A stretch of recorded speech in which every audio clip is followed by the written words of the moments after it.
à tous, je suis très content de vous retrouver ici à l'Alpage École de Sulens. J'ai rendez-vous avec Morgane Dufy, elle est la chef de projet et elle m'a donné rendez-vous pour une journée bien spéciale parce qu'aujourd'hui c'est la tournée de fin d'estive.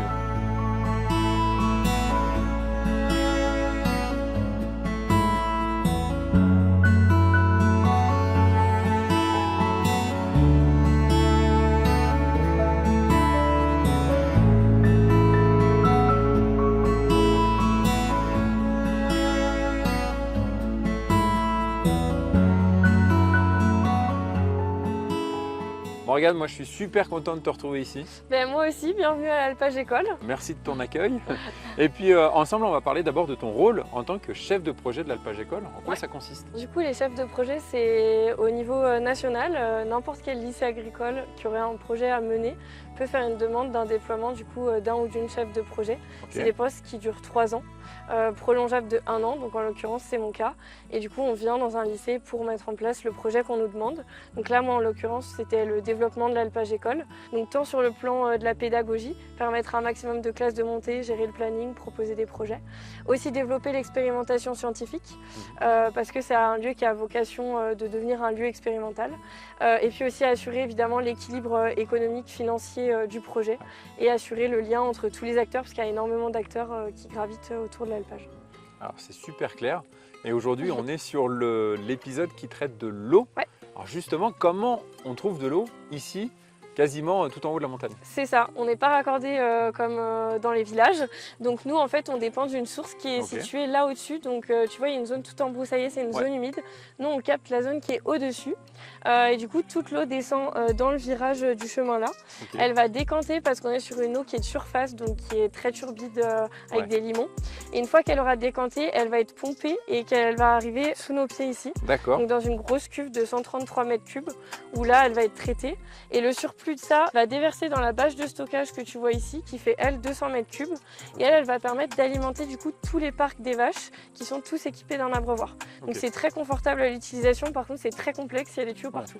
Ouais, donc des fois ça peut poser souci. Voilà. L'objectif aussi c'est de exploiter ce que la nature peut vous, exactement. Peut vous offrir. Exactement. Le but c'est vraiment aussi de voir ce qu'on a à disposition et ce qu'on utilise là grâce à des financements européens, donc FEDER et FNADT du massif des Alpes. On a pu s'équiper de compteurs d'eau qu'on a mis un peu partout à l'alpage. Et le but, c'est de voir qu'est-ce qu'on a à disposition et aussi qu'est-ce qu'on utilise en termes d'abreuvement, en termes de fromagerie et en termes d'usage du quotidien, parce que jusqu'ici, c'était en fait que des estimations. Et derrière, une fois qu'on aura ces données, on pourra voir comment est-ce qu'on peut s'adapter et économiser un max l'eau. Et par exemple, là, on teste d'envoyer nos vaches en sous-bois quand il fait chaud pour qu'elles souffrent moins de la chaleur et voir si du coup, on n'économise pas de l'eau là-dessus. Donc justement, on fait des relevés pour comparer quand elles ont de l'ombre et quand elles en ont pas, est-ce qu'elles boivent plus ou moins. Il y a aussi le confort de l'animal. Et le confort, évidemment, bien sûr, il y a plein de choses. Il y a plein de choses. Comment ça se passe au niveau de la qualité de l'eau? Comment c'est contrôlé ici? Du coup, on est obligé de beaucoup traiter notre eau parce qu'on transforme du fromage donc en lait cru, donc qui est très sensible. Donc quand l'eau elle arrive dans cette cuve, avant d'être stockée, elle va avoir 3 filtres, on va dire. Enfin, un filtre du coup à particules, un filtre à UV, donc qui va nettoyer l'eau à l'instant T. Et ensuite, après, on va ajouter du dioxyde de chlore qui va nous permettre de stocker cette eau de manière sécuritaire, on va dire. Et après, quand elle arrive au chalet, il y a de nouveau des filtres à particules et de nouveau du dioxyde de chlore pour vraiment être sûr que dans le chalet, c'est OK. Bon. Et du coup, ce que je te propose, c'est qu'on aille voir Pauline. Elle va t'expliquer un petit peu, c'est la fromagère. Pourquoi est-ce qu'elle a vraiment besoin d'une eau qui soit le plus propre possible. Eh ben, on est parti. Allez, go.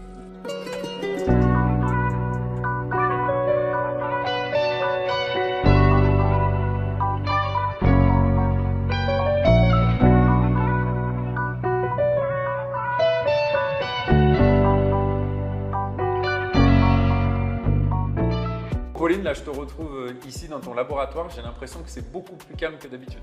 Oui, tout à fait, la production vient d'être finie, tout est propre, tout est rangé. Impeccable. Alors moi je quitte à l'instant Morgane qui me disait il faut que tu ailles voir Pauline pour finir un petit peu l'histoire. Comment on fabrique un fromage? D'abord, quel type de fromage vous fabriquez et comment véritablement ça se fabrique? Alors ici sur le site, on fabrique du coup de la tome de Savoie, de l'abondance et du reblochon. Comment ça se fabrique véritablement un fromage? J'imagine qu'il y a plusieurs étapes. Tout à fait. On a le lait, on met des ferments, ensuite on ajoute la présure. À partir de ce moment-là, on va former un gros yaourt dans la cuve. Ce gros yaourt, on va venir le couper avec un tranche caillé. On va avoir une séparation, donc d'un côté la phase solide, d'un côté la phase liquide.